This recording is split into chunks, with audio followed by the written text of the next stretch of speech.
Hello and welcome. मैं हूं ज्योति। आप देख रहे हैं चुनावी समर, जहां पर एक और ताज़ा अपडेट के साथ हम हाजिर हैं। बाइडेन के फैसले पर अमेरिकी लोगों ने कहा हम शर्मिंदा हैं। ट्रंप ने कहा 2024 तक खत्म हो जाएगा अमेरिका। जैसे कि हम जानते हैं कि अमेरिकी राष्ट्रपति के पद पर रहते हुए ट्रंप काफ़ी विवादों में हैं और उन्होंने काफ़ी झूठ भी बोला। यहाँ तक कि उन्होंने CAA जैसे मुद्दों पर भारत पर दबाव बनाना भी नहीं ज़रूरी समझा, जिसकी वजह से चुनावों में उनकी हार भी हुई। लेकिन अफगानिस्तान प्रकरण ने उन्हें और राज्य अमेरिकी लोगों को बाइडेन के खिलाफ आवाज़ उठाने का मौका दे दिया। आपको बता दें कि ट्रंप ने बाइडेन पर हमला बोलते हुए ये कहा कि अमेरिका बीते 8 महीनों में काफ़ी नीचे चला गया है। उन्होंने कहा कि अमेरिका के लोगों ने ऐसे हालातों की कल्पना भी नहीं की थी। ट्रंप ने कहा कि अगले 3 सालों में हमारा देश खत्म हो जाएगा। इसके साथ ही ट्रंप ने बाइडेन की पॉलिसी को लेकर भी उन्हें आड़े हाथों लिया। उन्होंने कहा कि अफगानिस्तान में फौजों के जाते ही तालिबान आकर बैठ गया, जिसके कारण कई देश वहां अब मानवाधिकारों को लेकर अपनी चिंता जता चुके हैं। ट्रंप ने यह भी कहा कि इस समय पूरी दुनिया हमारा मजाक उड़ा रही है, ये बेहद ही शर्मनाक है। उन्होंने कहा कि बाइडेन बेवकूफ़ है।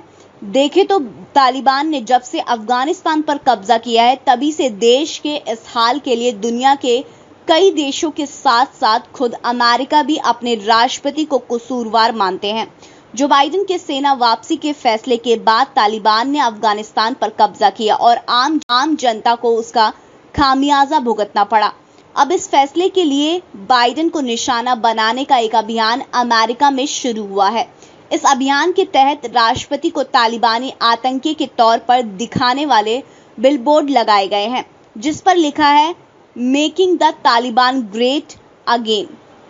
पूर्व सेनेटर स्कॉट वैगनर ने राष्ट्रपति जो बाइडेन के खिलाफ ये कैंपेन शुरू किया है।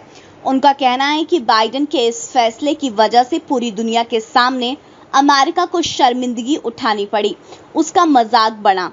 उसके कारण 2 महीने तक चलने वाले इस अभियान के तहत जगह जगह बाइडेन को तालिबानी आतंकी दर्शाने वाले बिलबोर्ड लगाए गए हैं। बिलबोर्ड पर लगी तस्वीर में बाइडेन तालिबानी गेटअप में है और उनके हाथ में रॉकेट लॉन्चर है। स्कॉट वैगनर ने यह दर्शाने की कोशिश की है कि अफगानिस्तान से सेना वापस बुलाकर राष्ट्रपति ने तालिबान की मदद की है। इस तरह डोनाल्ड ट्रंप के साथ साथ अमेरिकी लोगों ने भी अफगानिस्तान प्रकरण को लेकर जो बाइडेन के खिलाफ निशाना साधा है। यानी कि एक तरफ जहां कुछ अमेरिकियों ने बाइडेन को तालिबान समर्थक बताने की कोशिश की, तो दूसरी ओर डोनाल्ड ट्रंप ने यह कहा कि बाइडेन की नीतियों के कारण 2024 तक अमेरिका समाप्त हो जाएगा। ऐसे में हम ये कह सकते हैं कि अफगानिस्तान प्रकरण से बाइडेन की छवि धूमिल हुई है। तो इस पर आपकी जो भी राय है, आप प्लीज़ कमेंट सेक्शन में लिखें। Thank you so much. Keep watching today's for more news.